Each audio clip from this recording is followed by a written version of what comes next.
after our chipping lesson here, and we're going to talk about some practice recommendations for the next week and how we can kind of do some on-course implications without actually being on the course to kind of game simulation, I guess would be a good way to say it.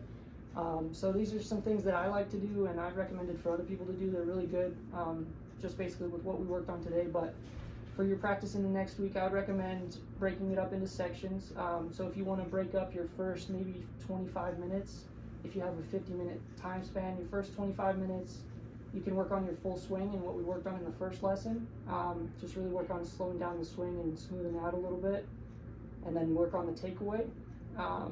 And if it helps, you could use the alignment stick like we did to work on your aim if it starts to seem a little bit off.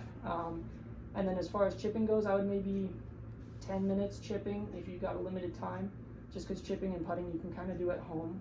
I know you said you have a net, so you can do that at home as well. But so for the chipping, I would break it down into kind of an up and down game. There's different names for it, hoot and scoot, all kinds of stuff. But I would just take 3 balls and just throw them, and wherever they land, just take different clubs and get up and down from wherever you go. And that'll really help stimulate out on the course, and you'll be able to get up and down from anywhere. I would say a good point of reference is to be able to get your chip shots. If you're within 30 yards of the green, maybe I would say within 15 feet is a really good shot. And we also talked about that last week, just in managing your expectations. So if you can get it within 15 feet from 30 yards, I'd say that's a pretty good shot for where we're at right now, and I'd be pretty happy with that. So just if you want to work on that game, you can even bring your family out here and work on that with them too. That would be a good one for them, and it gives you an excuse to get out here and practice. So that would work out.